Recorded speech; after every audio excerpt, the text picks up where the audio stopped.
Hey guys, tonight we begin in a place older than the pyramids and quieter than any classroom you've ever tiptoed through. Imagine standing in a cool, shadowy burial cave somewhere in Ireland, thousands of years before electric lights or the internet or even written words. You're surrounded by the stillness of deep time, just the hush of wind curling through stone chambers, maybe a drop of water echoing in the dark, and there, under a slab of rock, carefully placed by human hands, lies someone special. Someone who, by the shape of their skull and the gentleness of their burial, we now believe had Down syndrome. And they were not thrown away or hidden. They were buried with care. You probably won't survive this timeline. Let's be honest, you've got soft hands, Wi-Fi dependence, and probably a favourite coffee order longer than a medieval birth record. But don't worry, tonight, you don't have to survive it. You just have to drift into it. So before you get comfortable, take a moment to like the video and subscribe, but only if you genuinely enjoy what I do here. Go ahead and post your location and local time in the comments. I love seeing where you're listening from. Now dim the lights, maybe turn on a fan for that soft background hum, and let's ease into tonight's journey together. You're not here to dig with your hands, but you're kneeling beside a burial site that was first excavated in 2005, an ancient Irish tomb from over 5,000 years ago. The body inside belonged to a child, maybe 6 or 7 years old, whose skull showed the distinctive traits we now associate with Down syndrome. The archaeologists who found the child had lived long enough to grow, to be part of a community, and most surprisingly, to be buried with the same care as everyone else. In many ancient cultures, burial wasn't just disposal. It was story, it was honour, it was a message to the ancestors and to the living alike. This person mattered. So the fact that this child was placed tenderly into the earth means something. It might mean that the child was loved, or accepted, or, at the very least, not discarded as less than. Now, here's your first mainstream historical fact. Down syndrome, as a genetic condition, has always existed. The chromosomal abnormality we call trisomy 21 isn't a modern phenomenon. It's part of the human blueprint, a roll of nature's dice that's been coming up for millennia, and yet, for most of history, people didn't have a name for it. No diagnosis, no medical codes. Just a child who looked different, learned differently, maybe smiled more openly, maybe spoke less. And what happened to that child depended entirely on where and when they were born. Here's something you probably didn't know. In ancient burial sites around the world, not just Ireland, but in Peru, China and parts of Africa, there are remains of individuals whose skulls show traits associated with Down syndrome. Not tons, not rows and rows of skeletons, but enough to suggest that these individuals weren't flukes. They were part of the human family. Quiet threads in the great woven tapestry of time. Some anthropologists debate this, though. Here's your open scholarly debate. Not everyone agrees that these remains definitively belong to people with Down syndrome. Skeptics argue that bone deformities or other illnesses could mimic the sign. After all, a skull is just a skull unless you're a forensic anthropologist with very good lighting and lots of coffee. But the emerging consensus leans toward yes. Now, let's switch gears for a moment and address the reality of ancient life. It was brutal. Infant mortality was high, disease was everywhere, and any deviation from the norm, physical, cognitive or behavioural, was risky. People with differences weren't always welcomed, some were abandoned, others died young simply because their communities lacked the means to care for them. But here comes the unusual tidbit for the night. There are hints that some ancient cultures may have seen cognitive or physical differences as sacred. In certain tribes, what we now call disability was interpreted as a mark of otherworldliness. Some believe that children with unusual features were considered spiritually touched, or chosen by the gods. Others may have been protected as symbols of purity or faith. Of course, that interpretation could also swing the other way. If your village thought you were cursed or dangerous, you might have ended up outside the walls.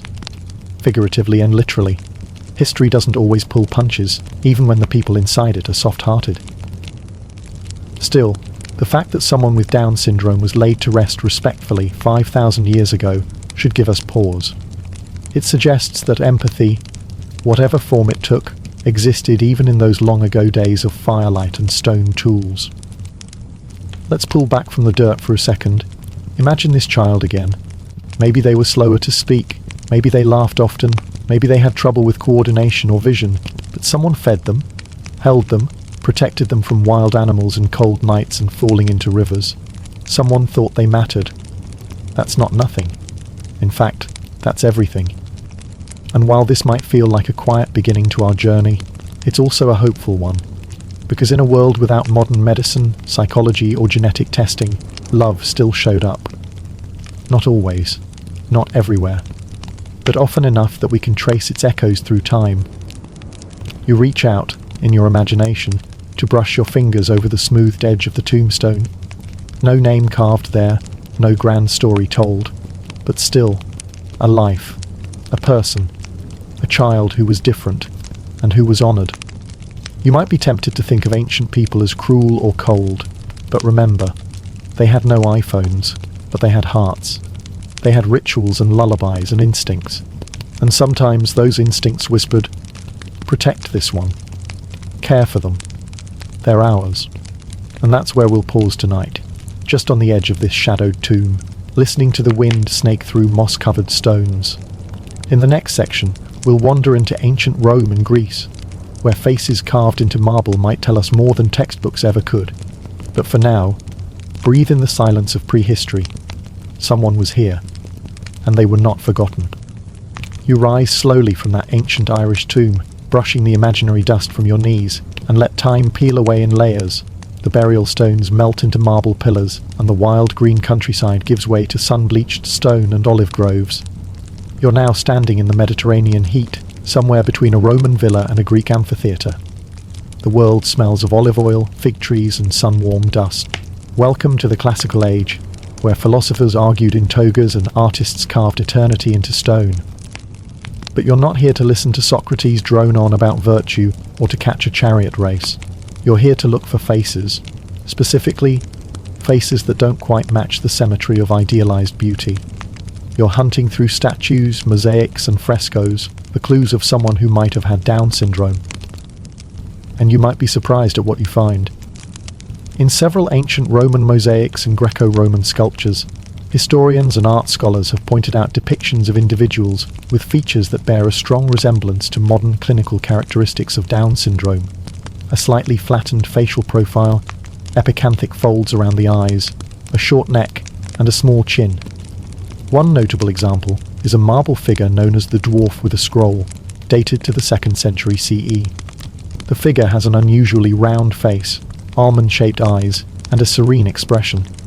Some scholars argue it's a depiction of a person with Down syndrome, while others insist it's simply artistic interpretation, or part of the Roman tendency to depict oddities. And here we land at tonight's scholarly debate.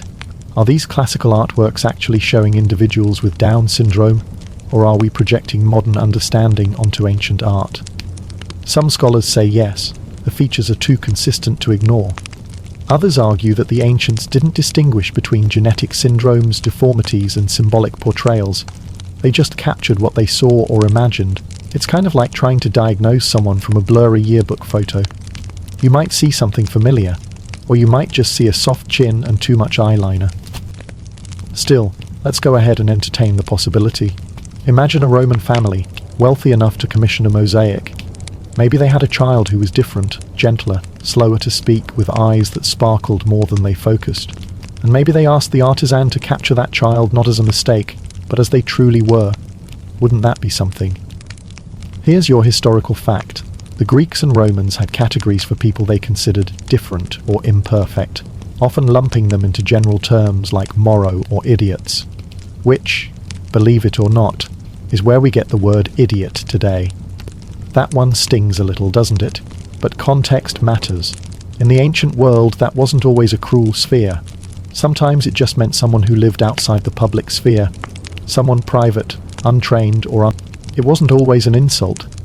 Sometimes it was just a box they didn't have another label for.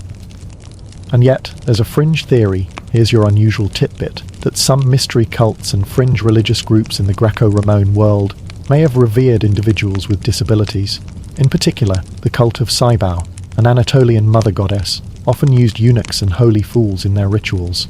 Some historians believe that people with mental or developmental differences may have been welcomed into these groups, seen as closer to the divine or less tainted by... It's hard to confirm. Ancient religions didn't exactly keep spreadsheets, but whispers of that possibility suggest that not every different person in antiquity was cast aside. Some may have danced barefoot through temple smoke, hands raised to forgotten gods, feeling more accepted in that moment than most people ever do in a lifetime. Now let's talk public life. Roman society was obsessed with perfection, physical strength, beauty, intellectual wit. These were the currency of status, so if someone had Down syndrome, it's unlikely they were paraded around as elite citizens. But here's where human nature complicates the picture. We have letters, diary fragments, and even graffiti that reveal how Romans loved their children. Just like today, some families clung to their vulnerable ones with fierce affection, while others handed them off to the gods, hoping for a different fate next time. There's a darker thread here we can't ignore. Roman law allowed for infanticide. Archaeological digs have shown children with significant physical conditions who lived past infancy, even into adolescence, suggesting that many parents chose compassion over custom. So what determined who lived and who didn't? Historians still argue over that. It probably came down to class, culture, and family temperament. A rich senator might feel shame and hide a child away. A poor shepherd might wrap that same child in a wool blanket and whisper songs into their ear every night. Love is weird that way.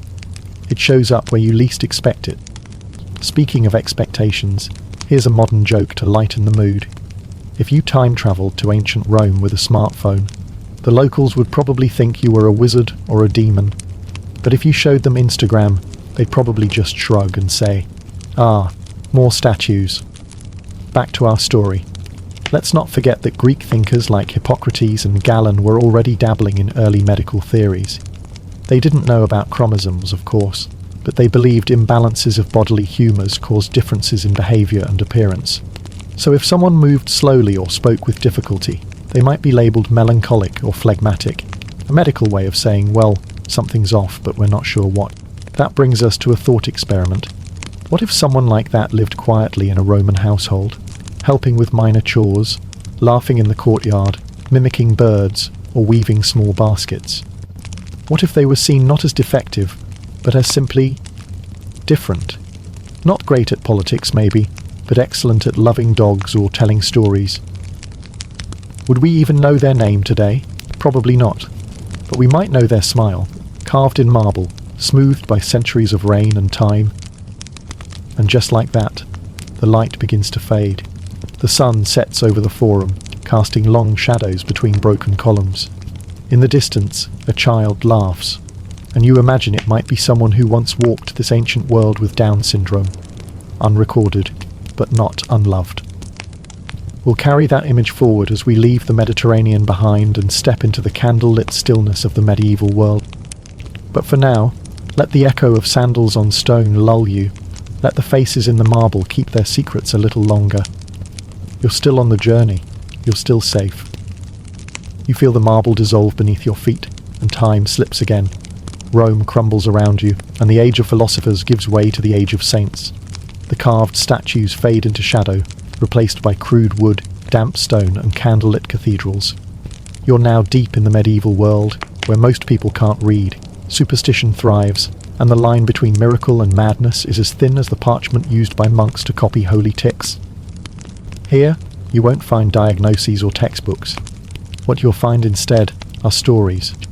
Some whispered pulpits, and some etched into the stained glass windows of crumbling chapels. You're here to see how people with Down syndrome were understood, or misunderstood, when the world ran on faith, fear, and feudalism. Let's begin with the truth. In the Middle Ages, difference was either sacred or suspect. There wasn't much middle ground. If a child was born with visible differences, what we today recognise as the hallmark traits of Down syndrome, medieval families faced a storm of emotions: fear of judgment, whispers of sin, dread of divine punishment, and occasionally awe.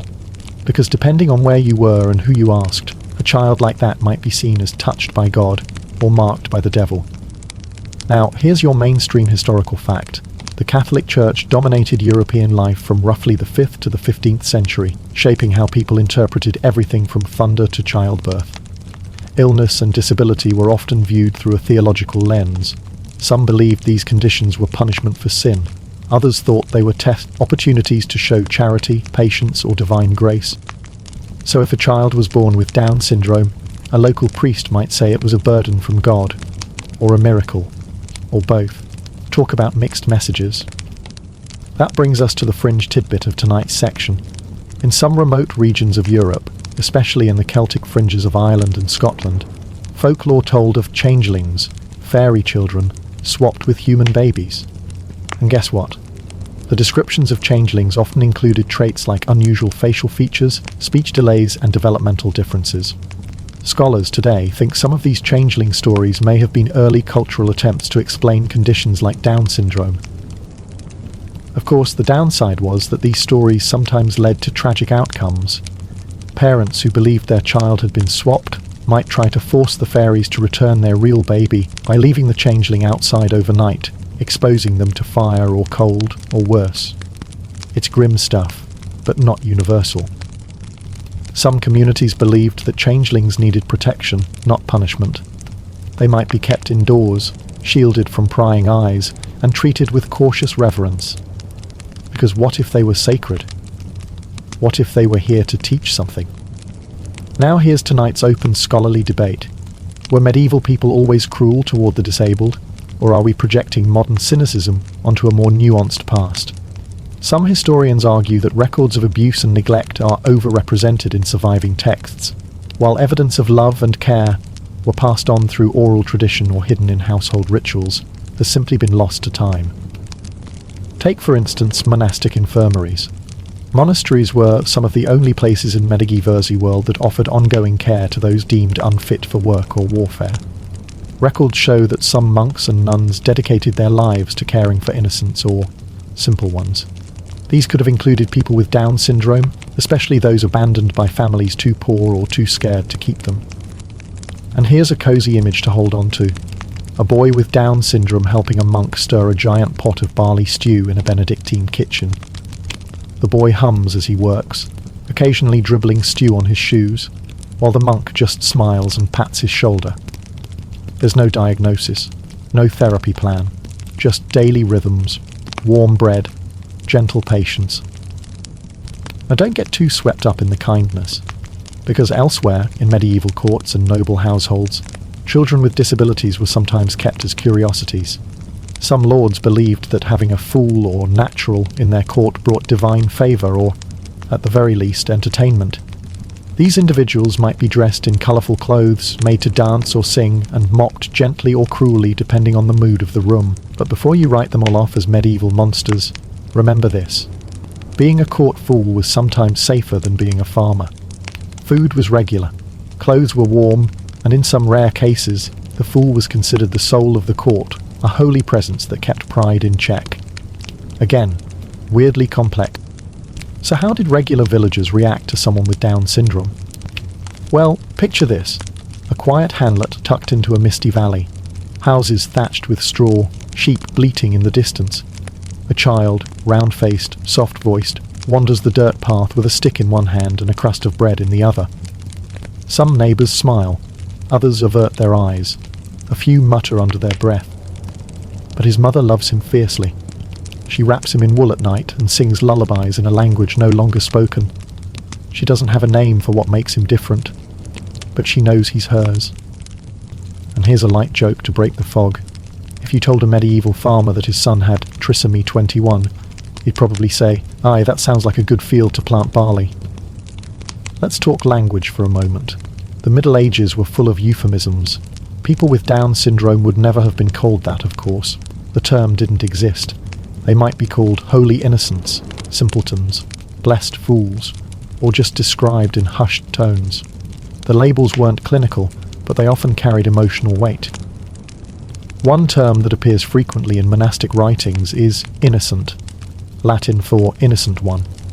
Some theologians believed that people with severe mental impairments couldn't sin because they didn't fully understand right from wrong. Therefore they were considered spiritually pure, untouched by the stain of original sin. It's not exactly empowering by today's standards, but it's strangely beautiful.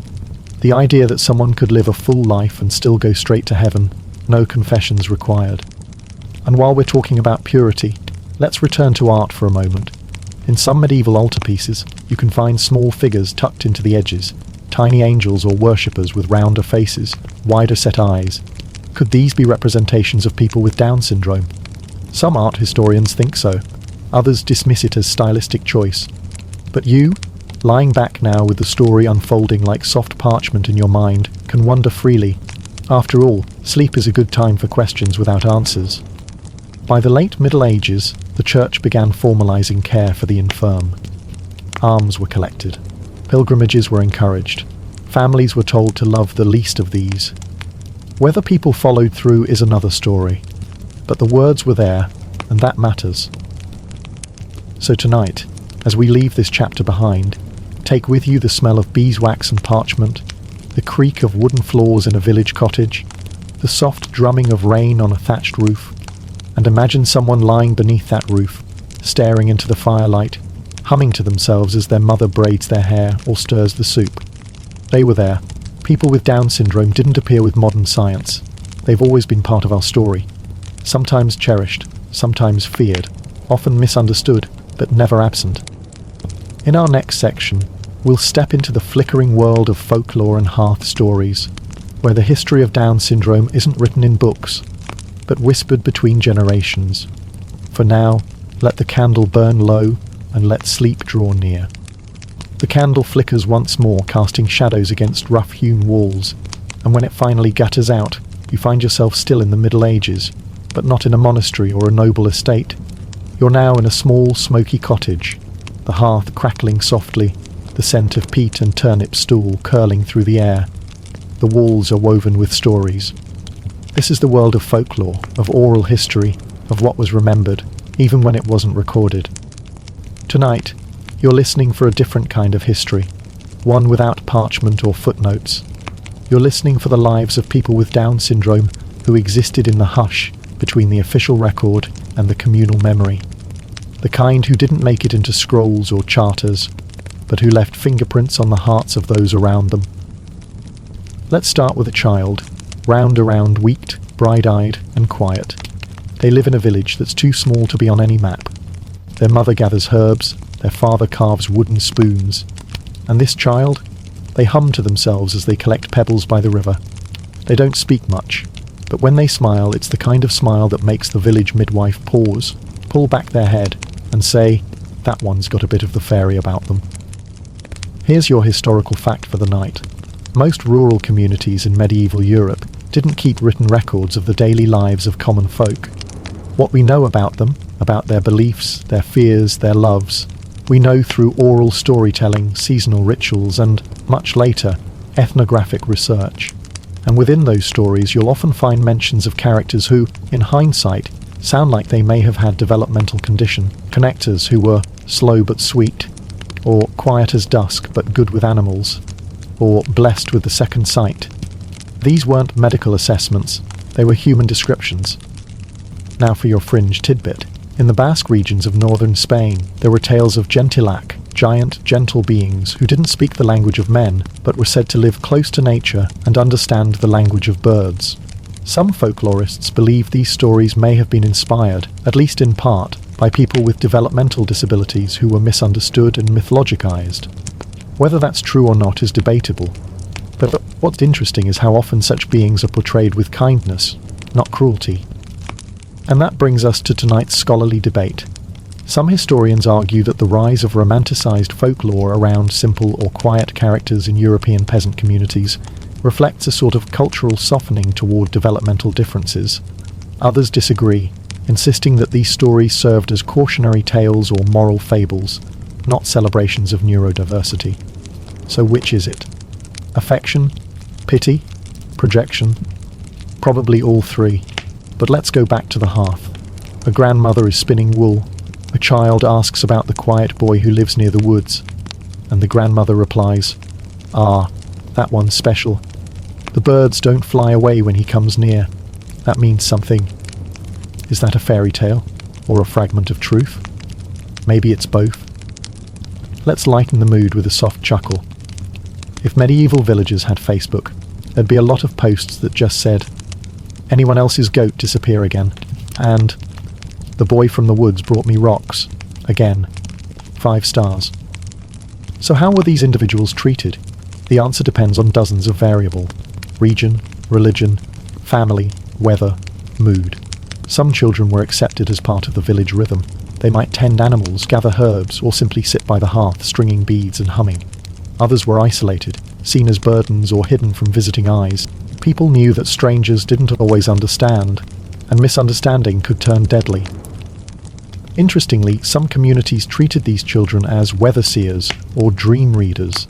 If a quiet child pointed to the sky and said something strange, villagers might take it as a sign of rain, of harvest, of a good day to marry. Again, not science, but something deeper, a kind of intuitive respect, even if it was wrapped in myth. Let's take a peek into Icelandic lore. There's a belief in the cruelty, the hidden people. Though not directly tied to Down syndrome, these tales often featured characters who behaved differently from the norm. Those who didn't speak much, who wandered alone, who saw things others couldn't. And they weren't feared, they were respected. Because difference didn't always mean danger. Sometimes it meant insight. Of course, not all tales were so gentle. In Eastern European folk tales, characters with developmental differences were sometimes portrayed as the fool, archetype, comic relief, bumbling, or naive. But often these fools were also the only ones to speak the truth, or to see through a trick, or to remain kind when others were cruel. And by the end of the tale, it was usually the fool who ended up blessed and rich or living happily ever after. Which, let's be honest, sounds a lot better than being the knight who dies in Act 2. Here's a question to sleep on. Is it better to be remembered as a fool with a good heart, or as a hero who fell on his own sword? Folklore seems to vote for the fool. Now imagine yourself tucked into a straw-stuffed mattress, listening to these stories on a cold winter night. The fire's low, a dog is snoring softly by the door, the stars outside blink through cracks in the wooden shutters, and the story being told is about someone like you, or someone like the child down the lane who smiles too much and talks too little. They're not missing from the story, they are the story. That's something modern history often forgets. The official record likes big names, battles and borders. But oral history, that remembers who sang best, who gave the warmest hugs, who could find mushrooms in the woods when no one else could. And those are the histories where people with Down syndrome left their mark, quietly, gently. So tonight, as the fire dims and the old woman's voice fades into sleep, let yourself imagine the life of someone who didn't make it into the scrolls but lived anyway. Who loved, who was loved, who might have been called a changeling or a fool or an angel, but who was in the end just themselves. In our next section, we'll step into a colder, sharper world, the Enlightenment, where reason ruled and institutions rose, a world that often locked away what it didn't understand. But for now, let the stories linger, let the warmth stay. You're still beside the hearth, and you're still welcome here. The warmth of the hearth fades like the last notes of a lullaby, and when the smoke clears, you're no longer nestled in the soft, murmuring world of village tales. Now you're standing in a room with walls of polished wood, books stacked in glass-fronted cases, and a ticking clock you can't quite locate. The air is colder here, not in temperature, but in tone. You've arrived in the Age of Reason, also known as the Enlightenment, where curiosity turned clinical and wonder was dissected with a scalpel. If the Middle Ages whispered about difference, the Enlightenment wanted to define it, categorize it, and, let's be honest, hide it if it didn't fit the newly emerging rules of logic and order. This was the era of early science, but it was also the age of the locked door, especially for people who didn't match what society called normal. This is where our story starts to tighten around the heart. The Enlightenment, stretching roughly from the late 1600s through the 1700s, gave us brilliant minds like Newton, Voltaire and Locke, people who questioned everything. But for all its intellectual sparkle, it was also an era that valued utility and productivity above nearly all else. If you couldn't read, reason, or contribute to the economic engine of progress, society began to push you aside. Politely, clinically, and cruelly. Here's your historical fact. This is when institutions began to replace community care. What used to be the domain of families or monasteries was now considered a problem for the state. Across Europe, idiot asylums and hospitals for the feeble-minded sprang up, not to heal, but to contain, to remove the visibly different from public life under the guise of safety and order. People with Down syndrome, though the condition had no name yet, were lumped into broad categories like imbeciles, simpletons, or lunatics. There was no attempt to differentiate based on cause or experience. It was all about behaviour, usefulness, and public decorum. If someone made noises in the street, walked with an unusual gait, or failed to learn quickly, they could find themselves institutionalised, not necessarily by force, but by suggestion, by bureaucracy, by a slow erosion of options, until the asylum was the only door left open. And now, here's your fringe tidbit for the night. Some of these early institutions claimed to be charitable. They said they were rescuing these individuals from poverty and neglect, and in a few rare cases they were. A handful of early reformers believed in kindness, in stimulation, even in education for the intellectually disabled. But they were exceptions. Most asylums were overcrowded, unstaffed, and bleak. Let's pause for a modern joke to soften this hard chapter. If you told an Enlightenment physician you were stressed and needed a mental health day, he'd probably suggest leeches and a brisk walk in the woods, assuming he didn't just commit you for melancholia. Here's where things get especially heavy. Many of these institutions had no exit plan. Once admitted, a person could remain for life, not because they were violent or dangerous, but because they were different. And society, ever rational, decided that difference was inconvenient. Parents were often told this was for the best, that their afflicted child would receive care and structure. What they often received was isolation, bland food, cold rooms, a life shrunk down to routine and restriction. And yet, even here, even inside these locked walls, there were moments of light. Some caretakers, nuns, doctors, even other residents formed bonds. They shared songs, stories, laughter. A young man with Down syndrome might be known as the helper, always eager to fetch water or carry blankets. A girl with a gentle nature might be everyone's favourite during chapel hymns.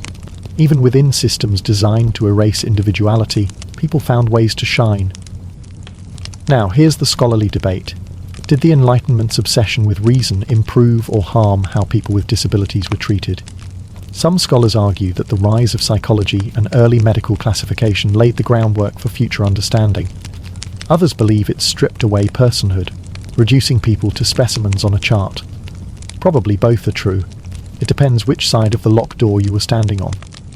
Language also began to shift during this time. Terms like idiocy and moronism were not insults yet. They were clinical categories. But that's the problem, isn't it? When the medical world gives a condition a label without understanding the person behind it, that label quickly becomes a wall. Let's visit a scene. You're walking the stone corridor of a British asylum in 1770. The halls smell faintly of lime and boiled potatoes. A boy with almond eyes and a slow, bright smile reaches out to hand you a wooden spoon. He's carved it himself, badly, but proudly. He doesn't speak, but he hums. The tune is familiar, a lullaby from somewhere. A nurse shakes her head gently. Quiet as a cloud. You ask if he has family.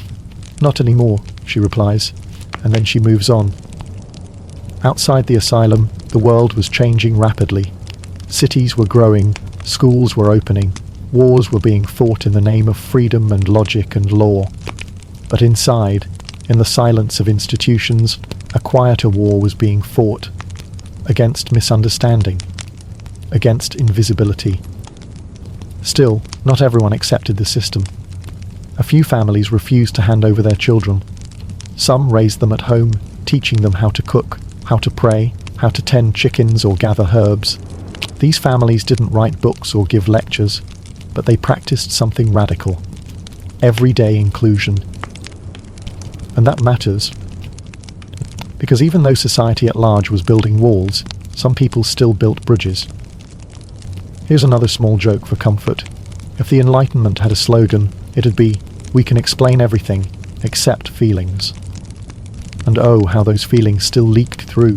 Letters from parents to asylum directors often read like little tragedies. Please tell me if he asks about us. Did she smile today? Does he still remember the song I used to sing? These were not the writings of people who had given up. These were the words of people trying to love through a locked gate. So tonight, as the lanterns dim in this cold, rational world, take with you the image of someone drawing pictures in the dirt with a stick.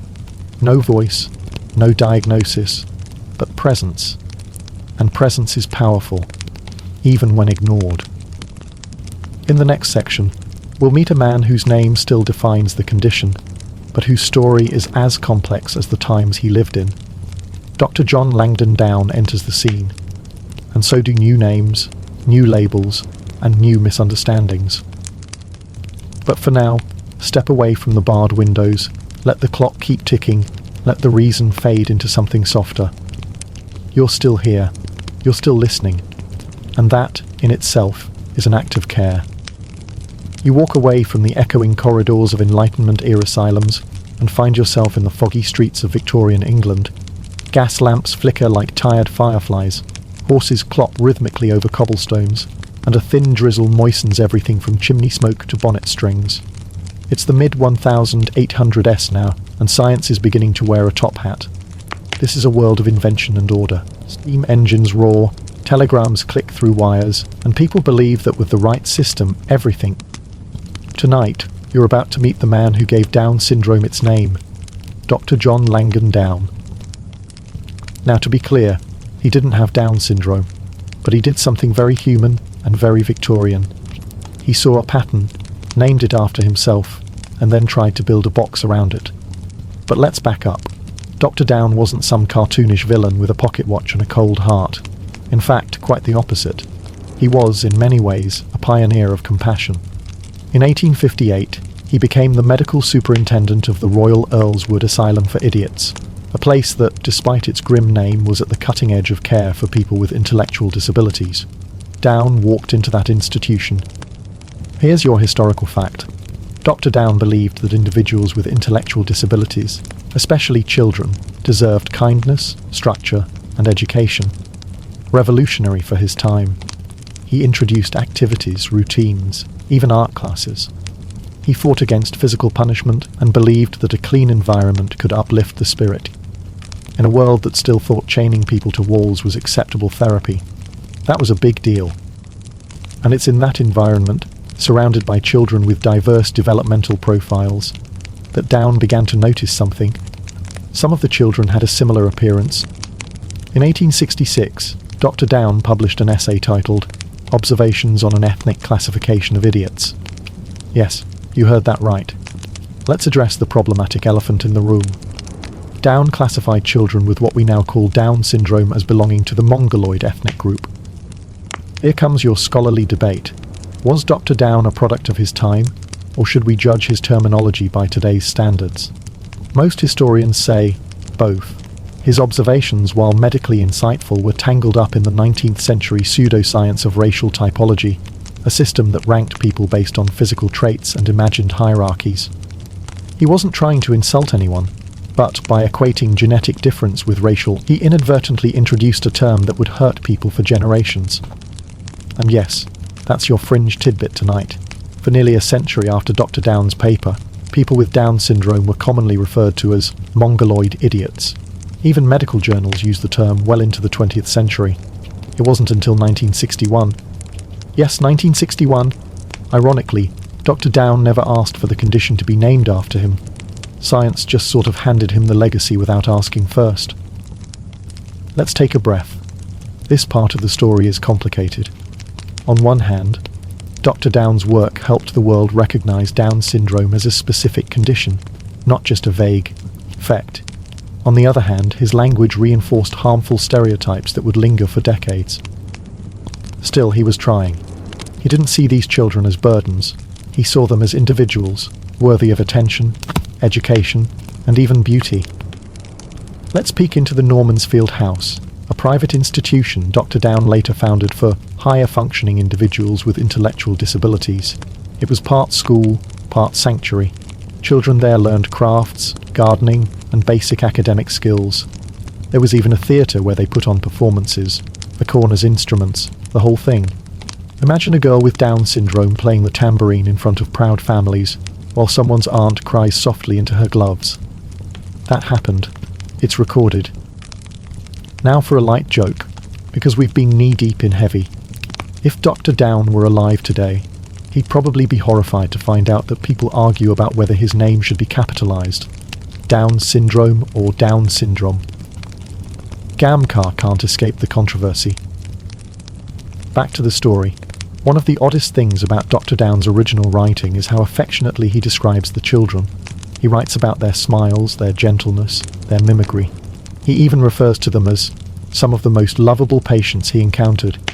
It's a little like reading an old-fashioned love letter to children who are otherwise hidden from society. And that's what makes this chapter of history feel so bittersweet. He saw them, but even in seeing, he couldn't fully escape the biases of his era. So what did all this mean for families? For the first time, there was a framework, a label, a sense of clarity, even if that clarity came bundled with outdated language and deeply flawed racial assumptions. Parents who had been told nothing, who were used to whispers and shrugs, were now being given an explanation, something they could hold on to, something they could plan around, sort of. But it was still Victorian England. You couldn't exactly post in a support group or get your kid an IEP. Most families either placed their child in an institution or kept them quietly at home, away from prying eyes. And though we now view that as marginalization, it wasn't always cruel. Sometimes it was the only way to keep the child safe from scorn, from the cold world, from systems that didn't yet know how to help. One more note. Some of Dr. Down's own descendants continued his work. His son and grandson ran Normansfield House after him, preserving the emphasis on kindness and dignity. That's a rare thing, in any century, let alone 3 of them. Imagine this scene as we end the chapter. A small boy with Down syndrome is sitting on a piano bench in the Normansfield parlour. He's wearing a stiff collar and mismatched socks. He's playing a simple tune he learned by ear, one finger at a time. The nurses pause in their rounds to listen.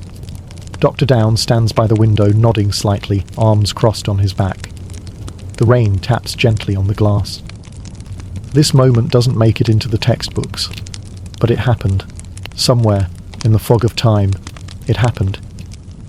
And as you slowly step out of that room and back into the present, take with you the weight of history, not as a burden, but as a reminder. That recognition matters, that intention matters, that even flawed beginnings can lead to better tomorrows.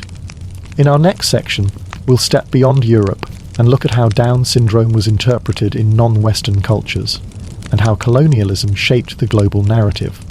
But for now, let the piano fade, let the rain whisper, and let your breathing slow.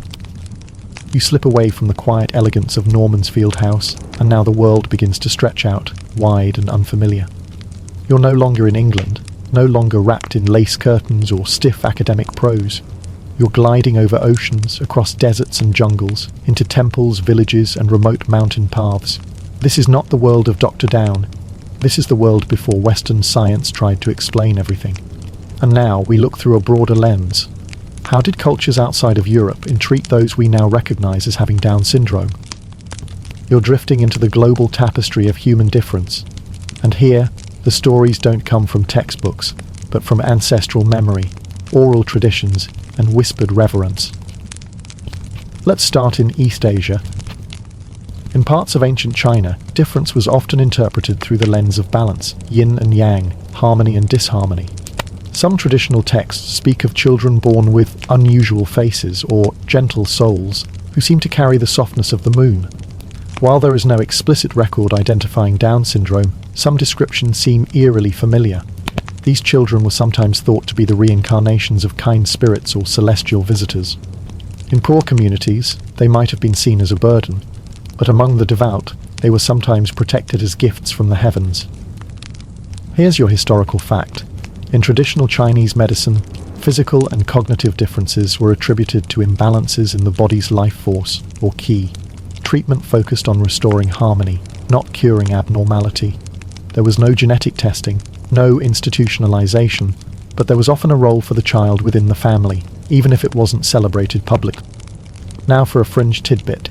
In a few recorded cases from medieval Japan, people with visible disabilities, including those who may have had Down syndrome, were allowed to live as shrine attendants. They were believed to have a purity of mind that made them suitable to work close to the gods. Of course, this wasn't always out of admiration. Sometimes it was superstition, a way of keeping the unclean near sacred spaces in hopes of spiritual containment or redemption. But again, the line between reverence and fear is paper thin. In many old cultures, you now move gently across the map, reaching Africa. Here the story is as varied as the continent itself. In some tribes, children with physical or cognitive differences were seen as cursed. In others, they were given special titles: Starborn, Spirit Walkers, those who speak with dreams. Some were quietly abandoned. Others were wrapped in ceremonial cloths and given roles in storytelling or ceremonial dances, where their unique movements were not mocked. One mainstream anthropological study from the early 1900s, conducted in what is now Ghana, recorded the story of a boy with unusual facial features and delayed speech, who was believed to bring rain. The villagers protected him, even when food was scarce. He never spoke a full sentence, but when he pointed at the sky, elders listened. Coincidence? Maybe, but faith often grows in silence. Let's lighten things with a joke to balance this cultural whirlwind. If you asked an ancient shaman to define trisomy 21, he'd probably hand you a carved stick and say, "Yes, she does have the spirit of the turtle." Why? You may laugh, but pause here, because the idea that someone could be slow, but sacred, that's not something modern medicine ever quite figured out how to handle. Now we step into indigenous America. In many native cultures, particularly among the Lakota, Zuni and Hopi, people with disabilities were often folded into the tribe's spiritual understanding. They were said to walk between worlds, not fully of the earth but not fully of the sky either. These individuals were sometimes raised communally, with an elder or medicine woman acting as their constant companion. There are oral histories of people who rarely spoke, but were cherished for their peaceful nature, their closeness to animals, their laughter. Here's your scholarly debate. Did these communities truly accept neurodivergent individuals as equals, or did they simply find ways to integrate them quietly into ritual life, while keeping them on the social margins? Some researchers argue that the spiritual framing was still, in its own way, a form of othering. Others insist that these roles were meaningful and protective in a world without institutions or diagnoses. Let's move now to the Middle East. In Islamic Golden Age writings, particularly among Persian and Arab scholars, there is mention of those who speak little but smile often, described as blessed innocents. These individuals were believed to be spiritually protected from sin, and their souls considered already aligned with paradise.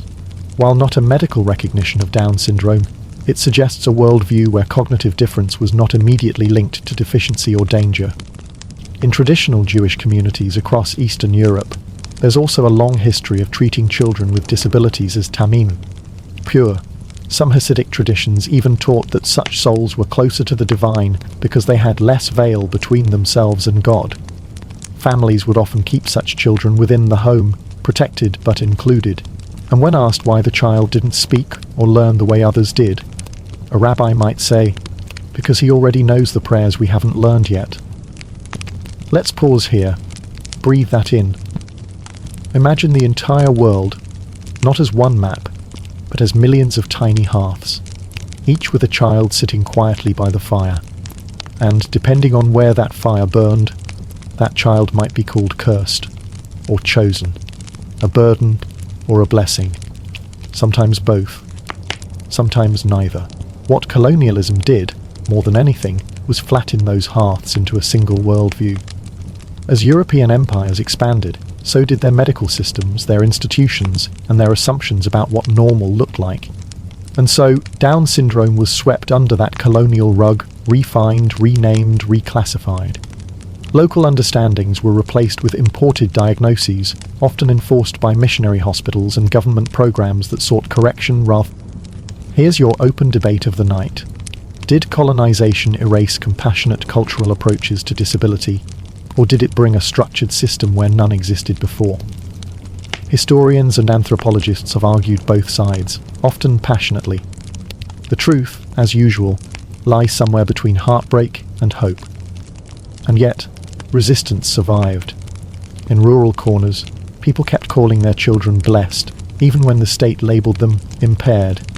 In villages untouched by clinics, stories still flowed of dreamers, of spirit children, of the quiet ones who smiled at shadows and made dogs sit still with a glance. Let's visit one more scene together before we close this globe-spanning chapter. You're standing in a high mountain village in the Andes. It's the 1940s. A grandmother tells her grandson about her younger brother, the one who never spoke but always knew when guests were coming. He could feel them in the wind, she says. And when he smiled, it was like the snow melted early. The boy nods. He doesn't ask what was wrong with him. He asks what his favourite colour was. Blue, she says. Always blue. That boy grows up, becomes a teacher, and when his daughter is born with Down syndrome, he doesn't panic. He remembers. He remembers the smile that melted snow. And so, a thread is tied, from past to present, from mountain to city, from myth to medicine. You see, the world never needed to agree on what Down syndrome is. It only ever needed to agree that people with it are. And now as the winds quiet and the fire inside the mountain home dies down, you're left with this. That difference has always existed, and so has care. That not every culture needed a label to understand what love looks like, and that sometimes the most profound truths are spoken in silence. In the next section, we enter a far more painful place. A world where difference wasn't just misunderstood, but feared, hunted, and erased. The era of eugenics awaits. But for now, hold on to the warmth of those global hearths. Let the stories settle like snow on your shoulders. You are still safe, still listening. You leave behind the scent of spice markets, tempting incense, and mountain winds. Now the world turns colder, not in temperature, but in tone. You've stepped into the 20th century, but not the glossy swing dancing version with jukeboxes and movie stars. No, this part of the timeline is darker, colder, sterile. This is the era of eugenics, when science forgot its heart and tried to engineer perfection by... Tonight, you walk into the shadows of labs and courtrooms, behind the quiet doors of hospitals and state facilities, where people with Down syndrome, alongside countless others, were not only misunderstood, but actively targeted for erasure. Here's your historical fact. Eugenics, from the Greek for good birth, was a movement that gained traction in the late 19th and early 20th centuries. It proposed that humanity could be improved by breeding out undesirable traits, intellectual disabilities among them. At first, it might have sounded like academic theory, all charts and probabilities, but soon it turned into laws, and those laws changed. Let's begin in the United States, where the eugenics movement caught fire in the early 1900s. Influential scientists, politicians, and even Supreme Court justices supported the idea that people deemed unfit should be sterilized to prevent them from reproducing. And yes, you read that right. Forced sterilization, no consent, no dignity, just paperwork, a white coat, and a cold operating table. In 1927, the US Supreme Court case Buck v. Bell made this horror legal. Justice Oliver Wendell Holmes famously declared, 3 generations of imbeciles are enough. That sentence was directed at a young woman who was institutionalized for supposedly being feeble-minded. In reality, she was poor, abused, and unlucky. But her case set the legal precedent. Thousands followed. And here's your fringe, but very real tidbit. From the 1920s through the 1970s, over 60,000 people were forcibly sterilized in the United States alone, many of them because they had or were suspected of having intellectual disabilities, including Down syndrome. Some were children. Some didn't even know what was happening until it was too late. This wasn't some secret Nazi plot. It was mainstream American policy, supported by scientists, teachers, and even churches. And speaking of the Nazis, yes, they took it even further. Eugenics in Germany wasn't just about sterilization, it was about extermination. Welcome to one of the darkest rooms in our historical house, the Nazi T4 program. Before Hitler's final solution targeted Jews, Romani people, and other minorities, the Nazi regime quietly tested its machinery of death on people with disabilities. In 1939, under the T4 program, children and adults with intellectual and physical disabilities were taken from their homes and institutions and brought to what were called care centers. There, they were systematically killed by starvation, injection, or gas. Here's your scholarly debate for the night. Some historians argue that the T4 program was not just a precursor to the Holocaust, but a pilot project, a chilling dress rehearsal. Others argue it was separate, driven more by economic motives than racial ideology. Either way, the victims were people like the ones we've been following through history, people with Down syndrome who never posed a threat, who were often beloved by their families, who were labelled by a state obsessed with purity. More than 200,000 people died under the Nazi eugenics program, and their deaths weren't whispered about in shame. They were framed as noble. Propaganda told citizens these people were being relieved of suffering, or that their removal helped the strong thrive. Posters and leaflets urged families to report disabled relatives to the authorities. It was marketed like recycling. And here's the cruel irony. Many families handed over their children thinking they would receive special care. Instead, they received death certificates with falsified causes. Pneumonia, heart failure, infection, anything but the truth. Let's pause for a breath, maybe a sad smile, because even in this horror, there were resistors. In Germany, a few brave clergy members spoke out. Bishop Clemens von Galen publicly condemned the killing of disabled children from the pulpit. His sermons were smuggled out of the country and broadcast by Allied radio stations. Thanks to pressure from religious leaders and outraged families, the Nazis officially ended the T4 program in 1941. Unofficially, the killings continued in secret for years. Now let's return to the United States. Eugenics didn't die with the Nazis. Sterilizations continued well into the 1970s in many states. Some were disguised as appendectomies. Others were mandated as conditions for release from institutions. Imagine this. You're a 15-year-old girl with Down syndrome in 1950. You live in a state-run facility. One day, a nurse tells you you're going to the hospital. She says it's for your health. You wake up, sore, confused. Years later, someone explains that you'll never be able to have children, and that decision wasn't yours to make. Here's the joke of the night, and by joke we mean bitter irony. The same society that labelled people with Down syndrome too innocent to sin also considered them too dangerous to reproduce. Try reconciling that on a church pew. But even in this bleak chapter there were sparks of humanity. Some doctors refused to carry out sterilizations. Some families refused to institutionalize their children. Some nurses turned a blind eye as children escaped through the back gate into the arms of waiting siblings. Resistance didn't always look like marches or petitions.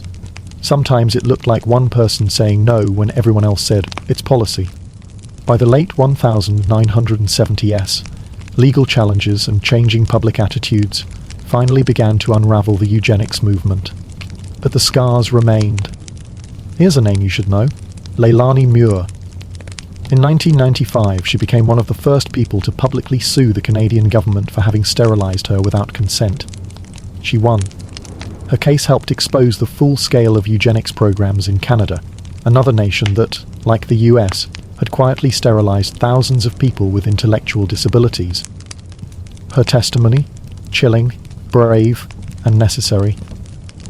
And yet, as dark as this chapter is, it didn't end in total silence. Because even as the state tried to erase people with Down syndrome, their families remembered, their neighbours remembered. In time, the world began to ask different questions. Not how do we eliminate them, but how do we help them thrive? In our next section, we'll explore the quieter revolution that followed. The rise of the family rebels, the secret keepers, the parents who refused to send their children away, the ones who said, "We'll raise them ourselves." But for now, let's honour the lost, not just those who died, but those who lived without rights, without choices, without names on headstones. Let's remember them by doing what the eugenicists feared most, telling their stories. So tonight, as the wind quiets and the headlines fade, picture a child with Down syndrome dancing in a sunbeam, unaware that the world considers them unworthy. They're laughing, twirling, free in that one pure moment. And that is something eugenics could never sterilize. The darkness of eugenics begins to lift, not all at once, and not without a fight, but slowly like morning sunlight creeping through torn curtains. You're now in the 1950s and 60s, and the world is changing again. Wars have been fought, nations are rebuilding, the horrors of the Holocaust are no longer secret, and in living rooms across America, Canada, Britain, and beyond, a quiet revolution is brewing. Not in courtrooms or laboratories, but in the hearts of ordinary families who refuse to let their children become statistics. This section is about them, the parents who said no, the ones who kept their children with Down syndrome at home, who resisted the doctor's instructions, who faced the cold stares of neighbours and smiled anyway. These are the hidden heroes of history, and they changed everything. Here's your historical fact. For most of the early 20th century, doctors routinely advised parents to institutionalize their babies born with Down syndrome. The moment of birth was often accompanied not by celebration, but by grief and pressure. You should place this child in a home, doctors would say. They'll never walk, never talk, never contribute. It was said clinically like a prescription. Detachment dressed up as compassion. And many families followed that advice. Out of fear, out of social expectation, sometimes out of economic necessity. But others, often quietly, defiantly, did not. Let's imagine one of them. It's 1956. You're a young mother in a small town in the Midwest. You've just given birth. The nurse looks at your baby, pauses and walks quickly out of the room. A doctor enters. He doesn't meet your eyes. He says the baby has Mongolism. He says she won't have a real life. He says you should consider leaving her at the hospital and trying again. And you look down at her. She's tiny. Her eyes are slightly slanted. Her fingers curve in ways you weren't expecting. But she's warm, breathing, alive. Yours. So you say, "No, I'm taking her home." That decision, that moment, it was radical, because you've just challenged everything your society believes about disability. And you've done it not with protest signs or manifestos, but with a blanket, a bottle, and a rocking chair. And here's your fringe tidbit. Many families who kept their children with Down syndrome in the 1950s and 60s did so entirely off the grid. They homeschooled before it was trendy. They created their own therapies with popsicle sticks and alphabet soup. They taught sign language using kitchen spoons and patience. There were no services, just love and exhaustion and stubborn hope. Some parents went even further. They started schools. In New York, a woman named Elizabeth Boggs, after giving birth to her son with developmental disabilities, became one of the leading advocates for inclusive education and disability rights in the US. She helped shape national policy. But she started, like so many others, from her kitchen table. In Canada, families began forming co-ops, groups of parents who pooled resources to create spaces where their children could learn basic life skills, socialize, and play. They didn't wait for the government to provide services. They built them from scratch. In Britain, a similar movement was brewing. Parents refused to accept that special schools were the only option. They lobbied Parliament. They demanded access to speech therapy, physical therapy, and classroom inclusion. Slowly, painfully, the system began to bend. Here's your scholarly debate. Were these family-led efforts a necessary form of resistance, or did they inadvertently delay systemic reform by creating private solutions? Some argue that governments took longer to act because parents were doing the heavy lifting themselves. Others say these grassroots movements forced change by proving what was possible. Either way, the results were undeniable. Children with Down syndrome who were once deemed uneducable began to read, speak, dance, laugh, learn, maybe not on a standardized timetable, but on their own terms. And here's the joke of the night. When a government official in 1963 claimed children with Down syndrome were incapable of meaningful work, a 7-year-old in Chicago simultaneously learned to ride a bike, write his name, and sneak extra cookies from the kitchen. Meaningless work, huh? Now let's talk about secrecy, because not all families were loud about their resistance. Some simply folded their children into everyday life. A child with Down syndrome might help at the family store, mind the younger siblings, sing in the church choir. To the outside world, it was just little Johnny who's a bit slow. But inside the home, Johnny was everything. He was the reason they learned patience, the reason they cried at commercials, the reason they believed in miracles. There were also the silent battles, fighting for access to schools that didn't want those kinds of kids. Sitting through parent-teacher meetings where educators recommended separate classrooms, separate books, separate lives. And saying no, again and again, until something cracked. Until someone said, "Let's try." It wasn't easy. It was never easy. These families faced ridicule, isolation and burnout. Marriages broke, friendships dissolved. But some of them, many of them, held the line. Let's imagine one more scene before we close this section. It's 1967. You're at a backyard birthday party. Kids are playing pin the tail on the donkey. Your daughter, who has Down syndrome, is spinning too fast, giggling uncontrollably. One of the other mums pulls you aside and says, "You're brave, you know. I couldn't do what you do." And you smile, but only with your mouth. Because you don't feel brave. You feel tired. You feel behind on laundry. You feel judged. But mostly, you feel lucky. Because your daughter laughed today, she hugged her brother. She tried to write her name. And for that, you'd do it all again. In the next section, we'll watch the world finally catch up to these families. The institutions begin to crumble. Laws begin to change. Activists begin to march, not just for rights, but for recognition. But tonight, hold close the quiet rebels, the mothers and fathers who turned their homes into sanctuaries. She understood. She always understood. The quiet rebellion of families refusing to let go begins to gather momentum, and by the time you reach the 1970s, the world isn't just whispering anymore, it's starting to speak, and shout, and march. The walls of institutions, once thought to be permanent, begin to crack. The halls where children with Down syndrome once paced in silence now echo with the footsteps of lawyers, activists, and reporters. This is the era of exposure, of outrage, of people finally asking. Tonight, you walk through the turning point, the rise of advocacy, the fall of institutions, the shift from confinement to community. Here's your historical fact. In 1975, the United States passed the Education for All Handicapped Children Act, later renamed IDEA. For the first time, public schools were legally required to provide free and appropriate education to children with disabilities. That included children with Down syndrome. It was a seismic shift, from exclusion to inclusion, from segregation to support. But let's not sugarcoat it. The transition wasn't smooth. Many schools didn't know what to do. Teachers weren't trained. Classrooms weren't prepared. Parents were often still treated as obstacles or overly hopeful dreamers. But the law gave them something they'd never had before: leverage. And here's your fringe tidbit.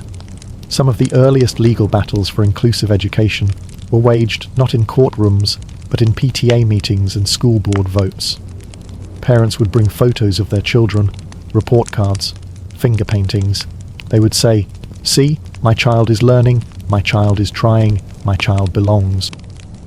And sometimes that was enough. In the UK, similar reports were underway. The Warnock Report in 1978 recommended the integration of children with special educational needs into mainstream schools wherever possible. Australia, Canada, Sweden and other nations began following suit. The language shifted. Retarded was slowly phased out. Disabled gave way to differently abled. And eventually inclusion became more than a concept. It became a policy. But long before these policies were neatly typed into law books, activists were already tearing down the walls, brick by institutional brick. Enter the disability rights movement. Inspired by the civil rights and women's rights movements, people with disabilities and their allies began organising, protesting, demanding access not just to education, but to housing, transportation, employment and autonomy. Their rallying cry, "Nothing about us, without us." Let's pause for a light joke. If protest signs in the 1970s had been made by parents of kids with Down syndrome, one of them would have definitely said, My kid has 47 chromosomes and more compassion than your whole school board. Now imagine a protest in 1980. A group of parents and self-advocates outside a state capitol, holding hand-painted signs. One girl with Down syndrome wears a shirt that says, "I am not a mistake." She hands a flower to a passing senator. He takes it. He doesn't speak. But a week later, he co-sponsors a bill. Change often starts in silence. Let's also take a moment to visit the crumbling institutions. In the 1980s and 90s, documentaries and exposés began pulling back the curtain. One of the most famous was Willowbrook, The Last Great Disgrace, a 1972 investigative report by journalist Geraldo Rivera. It showed the horrific conditions of a New York institution for children with intellectual disabilities. Filthy beds, overcrowding, abuse. Viewers were horrified. For many, it was the first time they realized that the people they'd been told were being cared for were, in reality, being hidden, harmed, and forgotten. Public outrage followed. Lawsuits, legislation, funding shifts. By the early 2000s, many of these massive institutions were shut down across the US and elsewhere.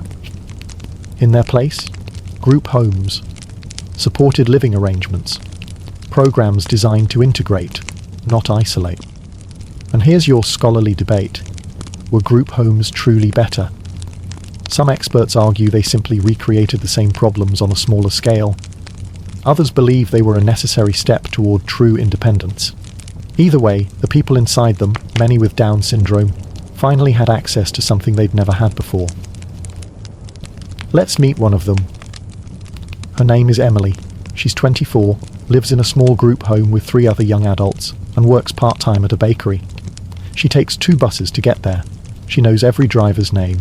She messes up orders sometimes, but her smile fixes everything. 10 years ago, her mother had to fight to keep her out of an institution. Today, she has a paycheck, a favourite TV show, a cat named Butterbean.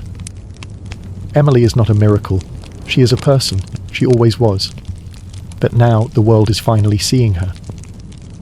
Representation also begins to shift during this era.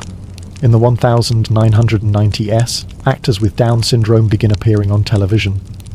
Chris Burke starred in the series Life Goes On, playing a character who was sweet, funny, flawed, and real. It was groundbreaking. For the first time, millions of viewers saw someone with Down syndrome not as a charity case or medical mystery. And here's another joke to keep things warm. When Chris Burke was asked what he wanted to do next, he said, "Maybe president. Honestly, why not? We've elected worse." Advocacy groups also grow louder during this time. The National Down Syndrome Society, the Global Down Syndrome Foundation, countless local organizations. They offer support, publish research, lobby lawmakers, and, perhaps most importantly, help families feel less alone. And the message starts to shift. It's no longer just, our kids matter. It's, our kids can learn, can work, can love, can dream, can thrive. And in the background of all this change, the people with Down syndrome themselves begin to find their voices, not just as symbols, but as advocates. Some learn public speaking, some testify before legislatures, some write poetry, some just live their lives with unapologetic joy, refusing to be anyone but themselves. So tonight, as we walk the echoing halls of institutions and step out into the light of inclusion, take this image with you. A boy with Down syndrome standing on a stage at graduation. His cap is too big, his tassel keeps falling in his face, but when his name is called, the room erupts in applause. And he beams, not because he understands every rule, but because he knows he belongs. That's the revolution. Not in laws or lawsuits, but in belonging. In our next section, we'll follow that boy into adulthood, to jobs, relationships, media, and dreams.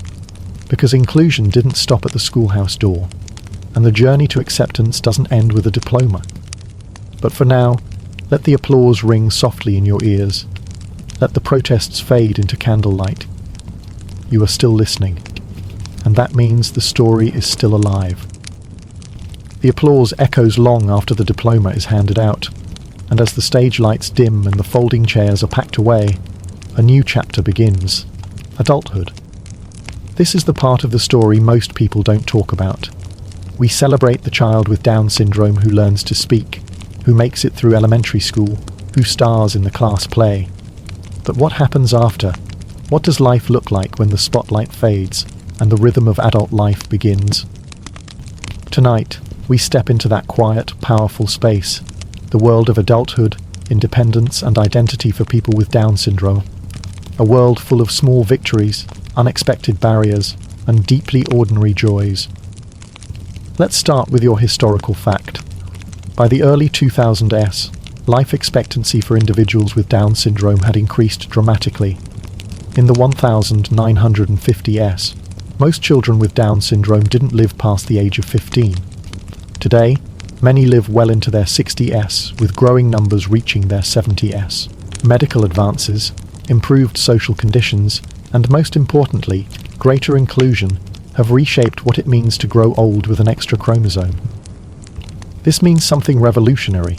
People with Down syndrome are now living full adult lives, complete with jobs, hobbies, relationships, and dreams.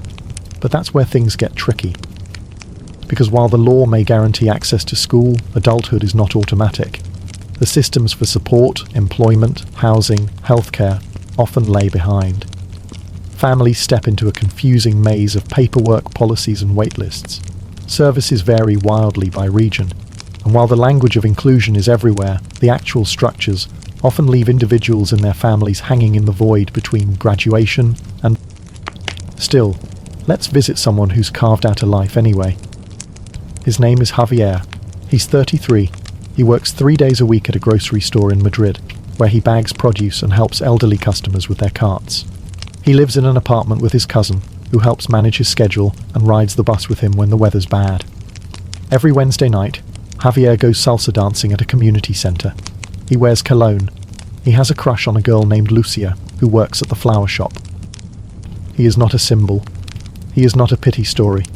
He is just Javier, a man who works, loves, laughs, and gets annoyed when the Wi-Fi is slow. Here's your fringe tidbit. In recent years, self-advocates with Down syndrome have formed their own organisations, not just parent-run groups, but peer-led communities. These groups focus on empowerment, leadership, and visibility. They organise conferences, run blogs, and even testify before governments about disability rights. One such organisation is People First, which started in the US but now has chapters around the world. Their motto? People First. You probably saw that coming. Now let's talk about employment. People with Down syndrome can, and do, work in a wide range of jobs: bakeries, libraries, offices, grocery stores, daycares, and more. Some have even become entrepreneurs. There's the young man in Canada who started his own sock business, the woman in Australia who runs a dog walking service, the twins in the US who opened a food truck with their dad. But here comes your scholarly debate. Should employers create sheltered jobs specifically for individuals with disabilities, or push for full inclusion in competitive mainstream work environments? Advocates on one side argue that sheltered environments, where employees with Down syndrome work in groups and receive extra support, offer dignity, purpose, and safety. Critics counter that these setups risk segregation and often pay below minimum wage. It's a complicated issue. The ideal? A world where people with Down syndrome are supported in the workplace, not separated from it. But we're not there yet. Let's take a lighter moment here with a workplace joke. When one young man with Down syndrome was asked what his dream job was, he said, "Professional hugger." And honestly, we should all aspire to be that successful. Let's shift to another part of adulthood no one likes to talk about in this context: romantic relationships. Yes, people with Down syndrome fall in love. They go on dates, they kiss, they get married, and sometimes they get their hearts broken. Romantic relationships among adults with Down syndrome are often met with confusion, overprotection, or outright discomfort. Families and caregivers worry about boundaries, consent, vulnerability, and yes, these can'ts are valid. But they can't erase a simple truth. Emotional depth doesn't require an IQ test. Across the world, couples with Down syndrome are building lives together. Some live independently with support. Others live with family or in assisted housing. Relationships aren't perfect, whose are, but they are real. Take Katie and Alex, a couple in their 30s from the UK. They met at a theatre group, bonded over their love of Doctor Who and started dating. 2 years later, they have a commitment ceremony. They live in a supported housing unit, cook pasta together and argue about laundry like any other couple. Their wedding photos? Here's the tricky part. Parenting. Most people with Down syndrome don't have children, largely because of medical and legal hurdles, but some do, and when they do, society tends to panic. Questions swirl. Can they care for a baby? Who will help? What happens if they struggle? There are no easy answers, but there are stories, and each one deserves to be told, on its own terms. Now let's move into another important space. As people with Down syndrome live longer, new challenges emerge. Many develop age health conditions earlier than the general population, including a higher risk of Alzheimer's disease. This creates a complex new layer of caregiving. Parents are aging at the same time their adult children need increasing support. Siblings step in. Communities adapt. New conversations begin. In some countries, specialized elder care programs for individuals with Down syndrome are being developed. But access is uneven, and the emotional toll is high. Imagine being 75 years old, helping your 50-year-old daughter remember your name. It's love stretched over decades. It's heartbreaking, and it's real. Let's pause now to talk about joy again. Because despite all these challenges, employment barriers, housing confusion, aging concerns, many adults with Down syndrome live deeply fulfilling lives. They act in plays, they swim, they go to prom, they attend advocacy summits, they travel, they win awards, they paint, sing, make TikToks and post selfies. They attend church, they vote, they volunteer. In other words, they live. And while the rest of society is still catching up, they're already out there, doing the thing, day after day, with courage and laughter and routines that include cereal, cuddles, and maybe a little dancing with the stars. Before we end, let's visit one last scene. It's a quiet apartment in Seoul. A woman named Hana is watching TV with her father. She's 41. She was told she'd never read, never write, never live on her own. But here she is. She works at a bookstore 3 days a week. She makes her own kimchi. She has a savings account. Tonight she's crocheting a scarf. It's bright yellow and full of mistakes. Her father doesn't care. He wraps it around his neck and says, "Perfect." It is. In our next section, we'll turn our eyes to the big picture, the cultural shift, the media, the representation, the spotlight. How the world has begun to see people with Down syndrome not as charity cases, but as contributors, artists, actors and icons. But for now, rest in the knowledge that the world didn't stop spinning when the textbooks ended. That after the school bell rang and the graduation caps were thrown, life, real life, began. And in that life, there is laughter, there is purpose, there is ordinary beauty, and that from bedrooms and bookstores to buses and bakeries, you've now seen the quiet power of ordinary life. But as society evolved through the late 20th century and into the 21st, something extraordinary began to happen. Not only were people with Down syndrome living fuller adult lives, they were being seen. Tonight we step into the world of media, representation, and public visibility. This is the era when faces that had been ignored or hidden away were finally stepping into the spotlight, not as symbols of tragedy, but as full humans with names, opinions, and talent. This isn't just about inclusion, it's about presence, identity, and recognition on a global stage.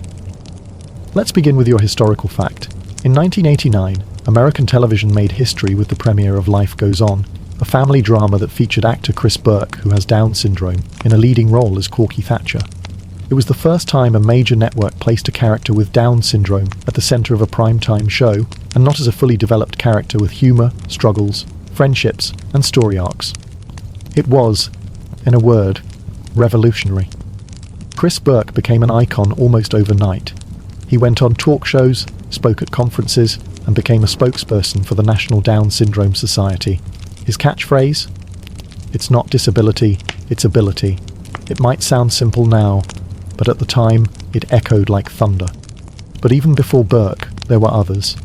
British actor Tommy Jessup began breaking barriers in the UK, performing Shakespeare, starring in police dramas, and showing the world that acting isn't about chromosomes, it's about craft. And here's your fringe tidbit. In 2018, model and activist Madeline Stewart from Australia became the first professional model with Down syndrome to walk the runway at New York Fashion Week. She's graced dozens of fashion shows around the world, launched her own fashion label, and built an online following of hundreds of thousands. She's not a novelty. She's not a mascot. She's a working model in a cutthroat industry, and she's redefining beauty one step at a time. That's where we are now, standing at the intersection of visibility and voice. Social media has been a huge accelerant. For the first time in history, people with Down syndrome and their families can bypass traditional gatekeepers. They can tell their own stories, share their own images, and shape their own narratives. Instagram, TikTok, YouTube. These aren't just platforms, they're microphones. Scroll through your feed and you might see a teenage girl with Down syndrome doing a makeup tutorial, a young man cooking dinner while cracking jokes, a dancer nailing choreography to Beyoncé, a couple announcing their engagement. These aren't staged campaigns, these are lives, real ones. And they're not asking for permission anymore. Here comes your scholarly debate. Does increased representation on social media help dismantle stereotypes, or does it risk turning disability into a feel-good spectacle? Critics worry that viral videos and inspirational posts can sometimes reduce complex lives into heartwarming moments. But advocates argue that visibility, any visibility, is a crucial step toward normalization. The key, as always, is nuance. Not every video has to be inspiring. Some can just be boring. And that's progress too. Let's pause for a little humour. One young influencer with Down syndrome recently said, "I don't want to be your inspiration. I just want more nachos." I think. Mainstream media has also continued evolving. In 2020, The Peanut Butter Falcon hit theatres. A critically acclaimed film starring Zach Gottsagen, an actor with Down syndrome in the lead role. It wasn't a story about his disability, it was an adventure story, a buddy road trip, a coming-of-age tale. His performance was praised by critics, his co-stars, including Shia LaBeouf and Dakota Johnson, sang his praises, and the film became a quiet triumph for authentic casting. That same year, Zach Gottsagen made history again as the first actor with Down syndrome to present an award at the Oscars. He stood on that stage, confident and poised, wearing a tux, holding the world's attention, not because he had Down syndrome, but because he was part of the story. And he belonged there. Now here's something special to note. Representation is not just about actors and influencers. It's also about policymakers, artists, athletes and advocates. Take Chelsea Werner, a US gymnast with Down syndrome who has won 4 national championships in Special Olympics gymnastics and gone on to become a model for major brands like H&M and Adidas. Or Pablo Pineda, the first European man with Down syndrome to earn a university degree. He graduated with a diploma in educational psychology in Spain and has since become an international speaker and author, challenging assumptions about intellectual disability. Or Karen Gaffney, who swam the English Channel as part of a relay team and earned an honorary doctorate for her work in disability advocacy. She once told a room full of medical students, "I am not a mistake. I am not a burden. I am a possibility." These voices aren't just speaking, they're being heard. And it's not just adults making waves. Younger generations are growing up with entirely different expectations. Inclusion programs, adaptive sports leagues, youth theatre companies. All of these offer kids with Down syndrome a chance to see themselves not as side characters, but as stars. Let's imagine a scene now. It's a school auditorium. The 4th grade class is performing a musical. One of the leads is played by a boy with Down syndrome. He stumbles over a line, grins and keeps going. The audience laughs, not at him, but with him. Me classmates wait for him, cue him, support him. It's not a big deal. It's just the play. just a show. And that's the dream. A world where inclusion isn't exceptional, it's expected. Where accommodations are seen not as favours, but as the bare minimum. Where a kid with Down syndrome can play the lead without becoming the headline. Let's also acknowledge the role of families here. Many of the public figures with Down syndrome we see today have strong support systems behind them. Parents, siblings, mentors. People who fought the early battles, wrote the letters, built the routines, cheered from the wings. Representation doesn't happen in a vacuum. It happens because someone believed in potential over and over again, sometimes when no one else did. And while the world is still learning, still growing, the direction is clear. People with Down syndrome are no longer relegated to the margins. They're running marathons, starring in movies, running businesses, writing books, and stealing scenes, not because of their diagnosis, but despite the limits others tried to place on it. Let's close this chapter with one final story. A little girl named Aisha lives in Lagos. She's 6 years old and just started school. On her first day, her teacher knelt beside her and asked, "What do you want to be when you grow up?" Aisha didn't hesitate. "President," she said. The teacher smiled, not the patronizing kind of smile, a real one. "Then we better get started," she said. And that's the point. Representation isn't about charity, it's about possibility, about building a world where children like Aisha don't have to lower their dreams to fit our comfort zones, a world where they don't have to be extraordinary to be accepted of just themselves. In our next section, we'll explore the role of science, genetics, prenatal testing, and the ethical crossroads of knowledge and choice. It's a complicated conversation, a necessary one. But for now, let the stage lights dim, let the applause fade into soft music, let the stories settle in your heart. Because they were never invisible. They were only waiting to be seen. The stage dims and the cheers fade. You step away from the spotlight and into the quiet, sterile hum of a different kind of theatre, a genetics lab. This room smells not of applause or makeup powder, but of antiseptic and refrigeration. Inside, white coats hover over makerscopes. Machines click and beep softly. Chromosomes are scanned, sequenced and analysed on glowing screens. Tonight you find yourself in the world of science, where the question is not, who is this person? But what is this code? This is the realm of prenatal testing, of genetic counselling, of medical possibilities that raise profound ethical questions. It's a place where the story of Down syndrome is no longer just about people, but about predictions, probabilities. Let's start with your historical fact. In 1959, French geneticist Jérôme Lejeune discovered that Down syndrome was caused by the presence of an extra copy of chromosome 21, or what we now call trisomy 21. This breakthrough shifted the conversation from myth and misunderstanding into the realm of biology. Finally, there was a clear, identifiable cause. It wasn't bad parenting, punishment from the gods, or spiritual confusion. It was science. But with that clarity came consequences. Within a few decades, prenatal testing became possible. At first, it was invasive, amniocentesis, chorionic villus sampling, procedures that carried risks and were typically offered to older mothers. But as technology improved, so did access. By the early 2000s, non-invasive prenatal testing, SNTTIG, allowed doctors to screen for trisomy 21 using just a vial of the mother's blood as early as 10 weeks into pregnancy. And this, more than any other advancement, created an ethical earthquake. Because for the first time, parents could know, before birth, if their child had Down syndrome. And with that knowledge came a decision. Here's your fringe but deeply real tidbit.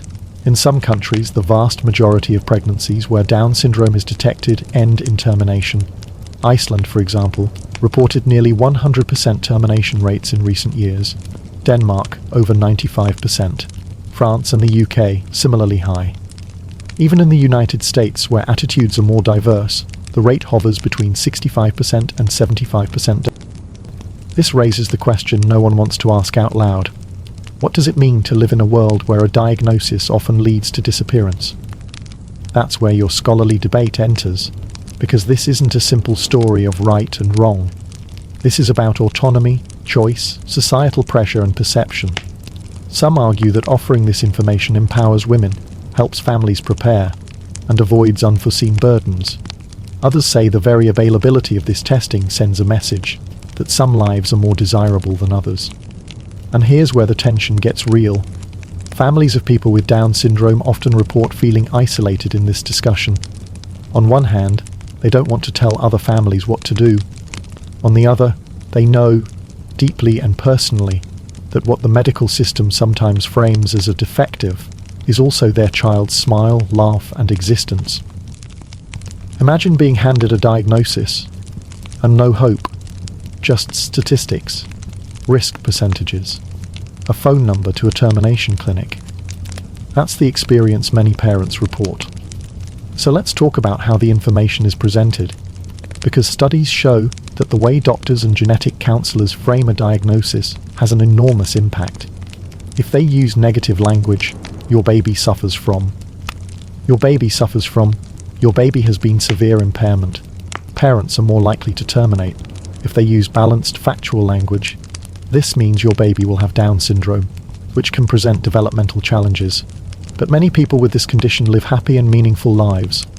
Parents are more likely to continue the pregnancy. In other words, words matter, tone matters, information isn't neutral, it never has been. Let's soften the room with a light, ironic joke. If DNA had a customer service line, parents would be calling every day, asking to speak to a manager about that extra chromosome. But the manager would just say, "Trust me, that extra bit, it's not a mistake, it's a remix." And yet, even as testing becomes more widespread, something surprising is happening. Advocacy is growing louder. Organizations are fighting back, not with anger, but with visibility. Brochures now include pictures of toddlers with gap-toothed grins, stories from families, real-life experiences.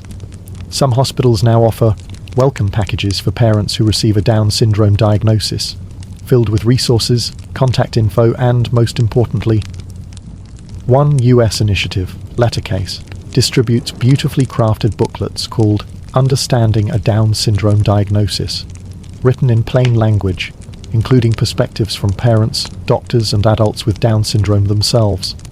The goal isn't to sway, it's to inform, to humanize, to remind parents that statistics are not destinies.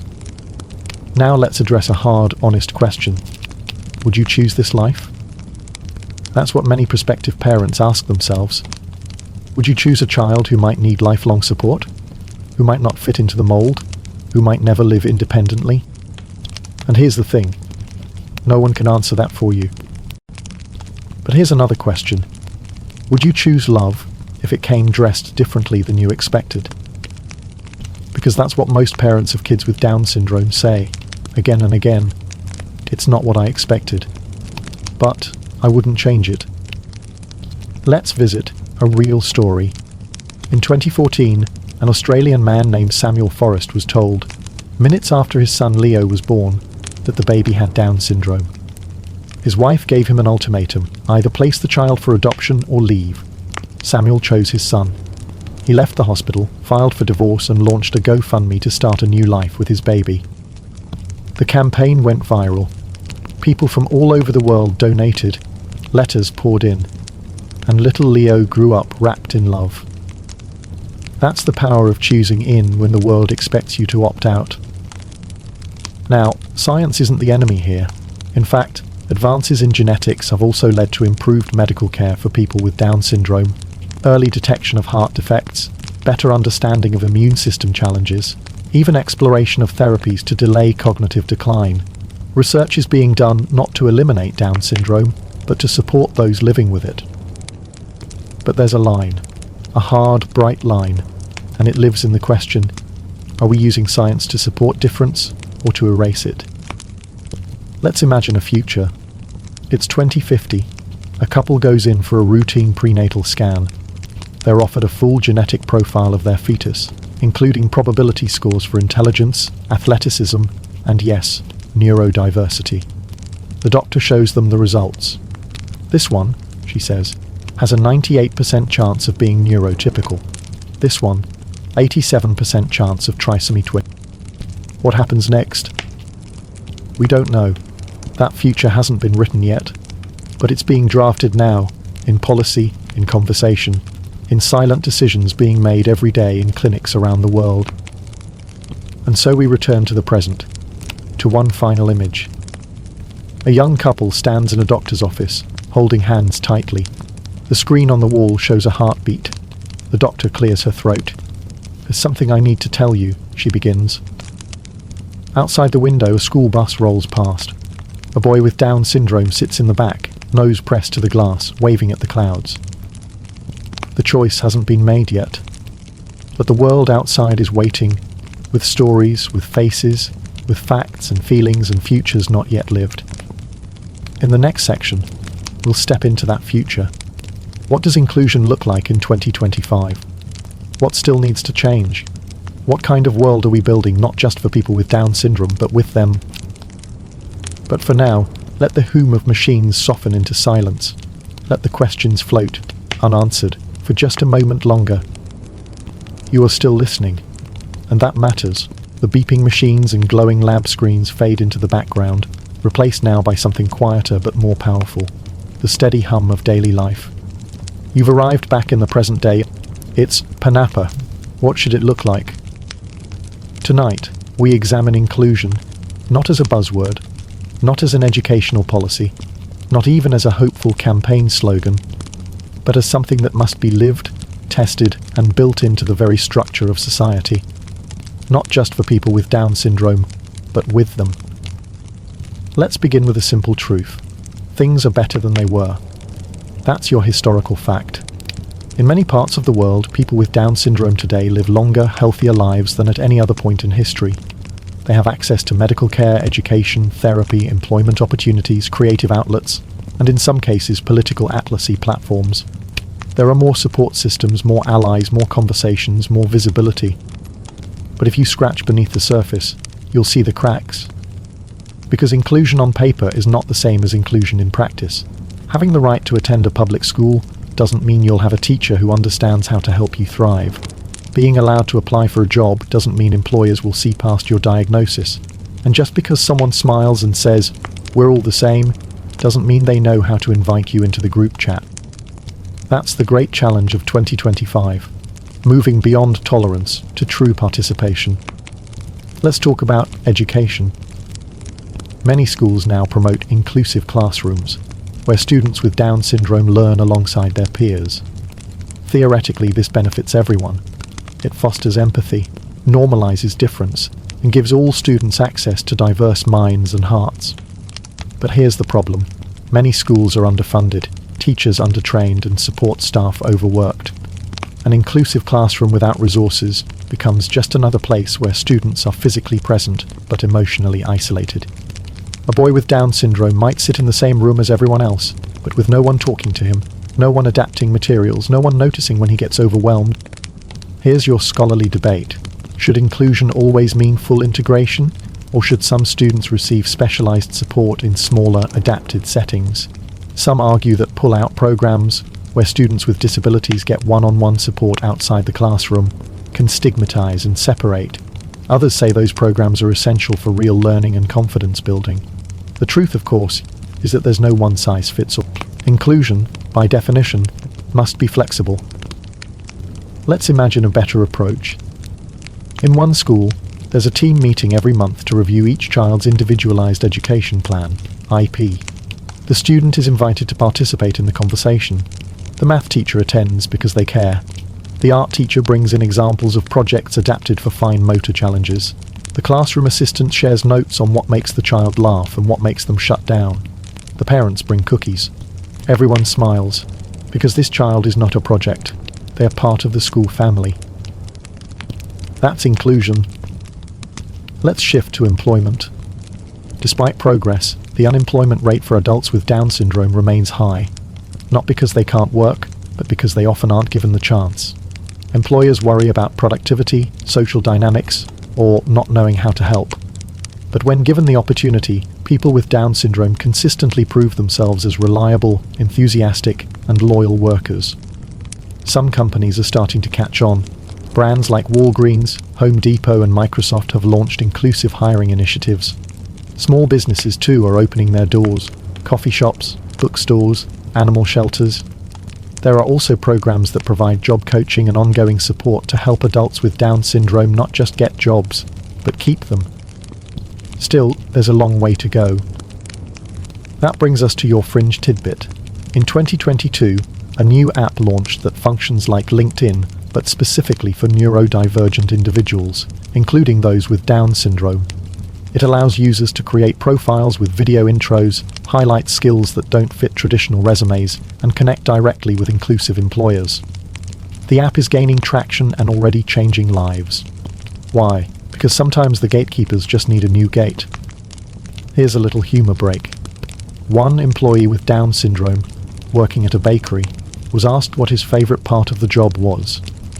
He said, telling people what muffins they need, even if they don't know yet. That's customer service with a side of prophecy. Now let's talk about social life and belonging, because true inclusion means more than school or work. Friendship, romance, hobbies, faith communities, sports. These are the threads that make a life feel full. And yet, many teens and adults with Down syndrome still report feeling lonely. They're often invited to events but not fully included in them. Their peers may be kind but not connected. There's a difference between being welcomed and being wanted. That's why peer mentoring programs are so important, like Best Buddies International, which pairs people with intellectual and developmental disabilities with neurotypical peers to foster lasting friendships. Or inclusive theatre groups, where everyone gets a role. Or churches with sensory flood ministries and adaptive ministries. Inclusion isn't just about opening the door, it's about walking through it together. Here's a personal story. California, a high school senior named Layla decided to run for prom queen. Her best friend Jalen has Down syndrome. Instead of just campaigning for herself, she asked him to be her running mate. They made videos, handed out stickers, and won by a landslide. At prom, when the crown was placed on her head, she took it off and placed it on his. Later, in a quiet moment, Jalen said, "I thought I couldn't do this stuff, but now I think I can do anything." That's what it means to feel seen. Now we look toward tomorrow. The world is on the brink of massive technological change. AI, automation, digital education, virtual workspaces. All of these have the power to either widen the gap or close it. We must choose intentionally. Inclusion must be designed from the beginning, not patched in later like an accessibility ramp added to a building already built with stairs. That's the heart of modern advocacy, universal design, creating systems, spaces, tools, and cultures that serve everyone, not just those who meet a narrow definition of ability. Want an example? A tech company is developing a workplace scheduling app. Instead of assuming all users can read complex menus or write memos, they include color-coded symbols, voice prompt, and image-based checklists. Who benefits? Everyone. Not just the employee with Down syndrome, but also the stressed-out intern, the aging manager, the tired mum with ADHD. Inclusion isn't a favor to the few. It's an advantage for the many. Let's close tonight with a vision, not just a story, but a glimpse of the world we could build. It's a neighborhood in 2035. A family sits on their porch.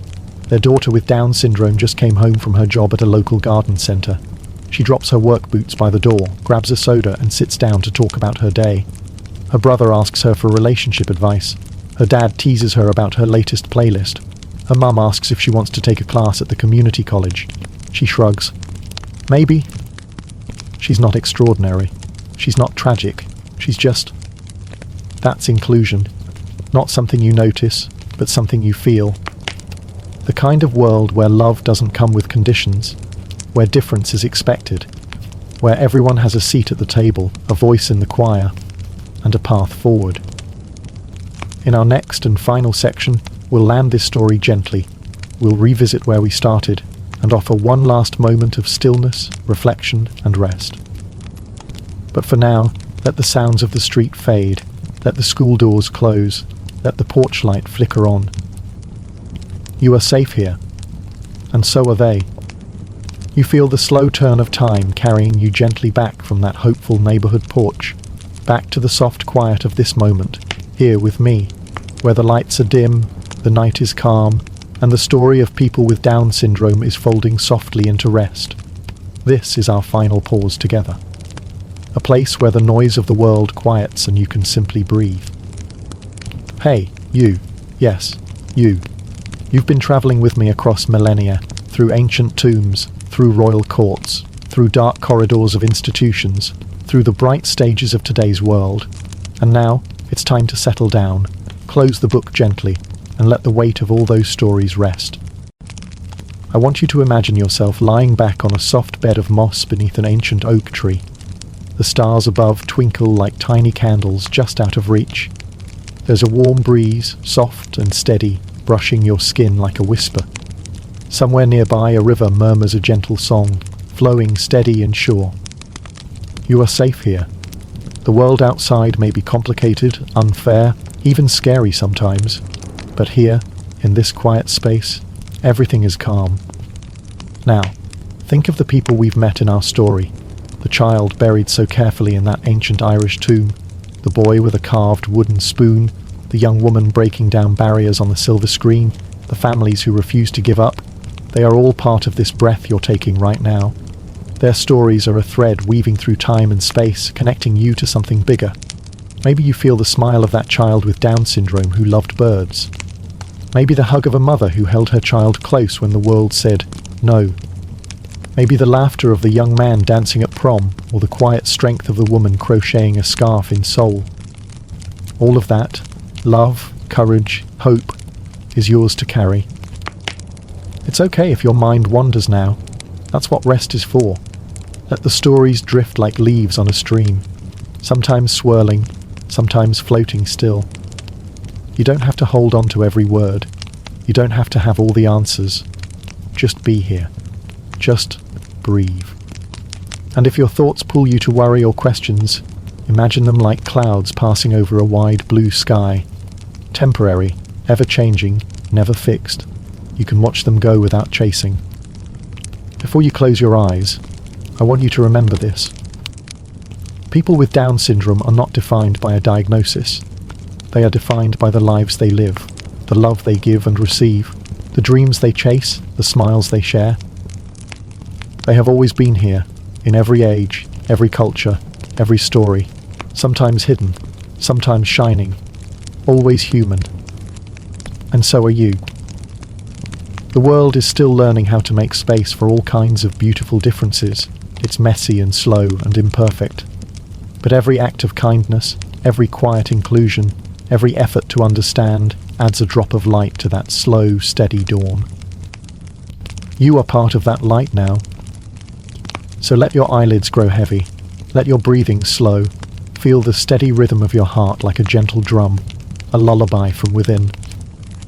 You are safe. You are enough. You are loved. And when you wake, carry this calm with you. Carry the stories of resilience and joy. Carry the reminder that every life matters. Rest now. Dream softly. We'll meet again.